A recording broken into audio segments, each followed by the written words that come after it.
ሰራዊት ፍቅሬ ምን ሆኖ ነው? እኔ ደግሞ ከዚህ ልጅ እነሱስ ምን ነካቸው ብዬ ልጀምር። ምክንያቱም ልጁ እንዲህ ይላል ከተባለ እነሱ ደግሞ ሰራዊት ለምን ሄደ እንዴት ሄደ የሚለውን ሳያጣሩ ሳይጠይቁ የጉዞ አስፈጻሚ የጉዞ ዓላማ ገንዘብ ለማግኘት ለምናምን እንዴ ትልልቅ ሰዎች እኮ ናቸው። አሁን የምትለኝም ትልቅ ሰው ነው እንግዲህ ስሙን ለራስ የሚያዘው ራሱ የሚያዘው ያስፈልግም እሱ እና እንዴ ምን ሆነው ነው ያልኩት። ምን ነካቸው ነው ያልኩት። ምክንያቱም የት ነው የተገኘው? ምንድን ነው ያለው ሰራዊት? እንዴት ነው የተገኘው የሚለውን ማወቅ ነበረባቸው። ጉዞ ላይ ሊጓዙ ነው። ርዕሱ ይሄ አሁን የምትለው ሰግጥ ጉዞ ነው። ሰግጥ ፈንስ ቱር ነው። አንተ በለው እኔ አልለው። ምክንያቱም ቃሉ እያልን ብንጠራው ይሻለኛል። ምክንያቱም እኔም ብዙ እንትን ስላልሆንኩ እሱ ላይ ለምሳሌ ስሙ ቢቀየርና ወደ ኢትዮጵያ ጉዞ አዶናይን ይዞ ቢለው ጥሩ ነው ለኔ። እኔ ደስ ይለኛል እንደሱ አይነት ስም።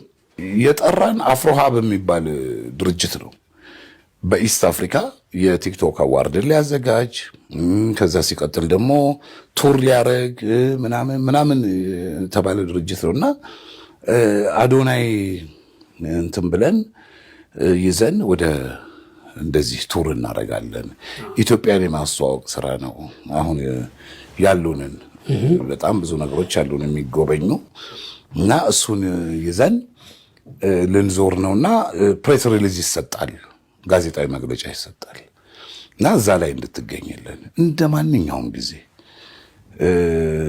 የአዶናይ ፕሬስ ሪሊዝ ላይ አይደለም። በጣም ትልልቅ እንዳለው ጸሐፊው ትልልቅ የመንግስትም የትልልቅ ተቋማትም ስራዎች ላይ እንገኛለን፣ እንሄዳለን፣ እንጋበዛለን። ሰርግም ለቅሶም በዛው ልክ እንደዛ ነው እንትናችን እና እነዚህ ሰዎች አክብረው ከጠሩን ፕላስ ይሄ ጉዞ ምንድነው ያለው ነገር ሲሚው እንወቃው እንዴት ነው በሚል ሄድኩኝ። አሪፍ ዝግጅት ነበረ። በጣም ትልቅ ዝግጅት ነው። ከፍ አድርገው አክብረውታል ልጁን።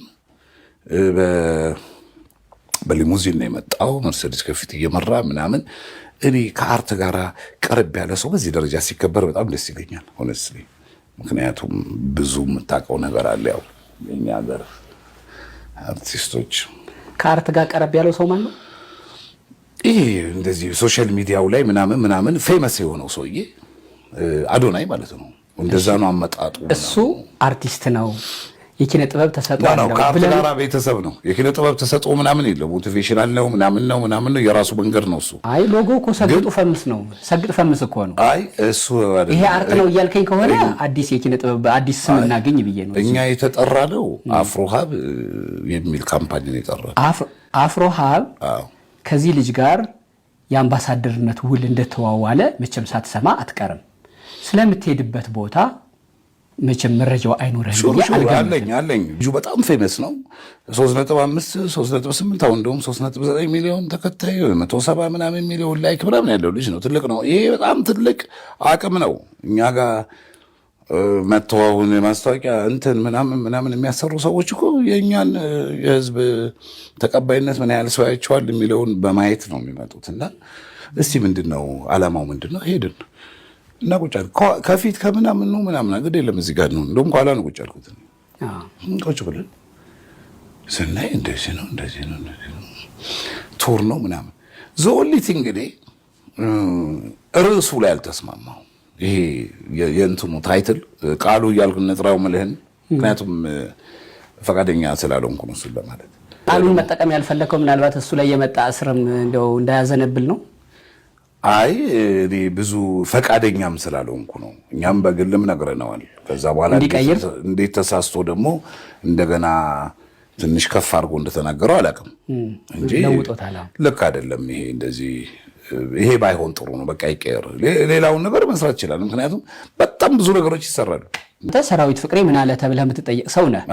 ለዛም ነው እኮ እየተንጫጫን ያለ ሚዲያ ላይ አይደለም የነገርኩህ። እየተንጫጫን ያለ ነው አንዱም ጥያቄ። መንጫጫታችሁ ጥሩ ነው፣ መገኘትህ ጥሩ ነው። መንጫጫታችሁ ብዙ ሳትሄድ እዛ ቦታ ላይ የነበረው ድባብ ይሄድን እንትን የሚያደርግ አይደለም። ምንድነው የሚጋብዝ አይደለም ለኔ ጹም ከልጅህ ጋር አይደል እንደምትዋኘው ምን ችግር አለው? ትዋኛለህ እኮ ታይም እንደ በየዋኛው ቤት ሂድ እስቲ። ሽማግሌ እኮ ልጁን ሲያስዋኝ እኮ ነው እንዳይሰምጥ፣ ነገ ወንዝ እንዳይወስደው፣ ውሃ እንዳይወስደው እያንሳፈፈ የሚያስዋኘው እኮ አያቱ ወይም ቅድመ አያቱ ነው።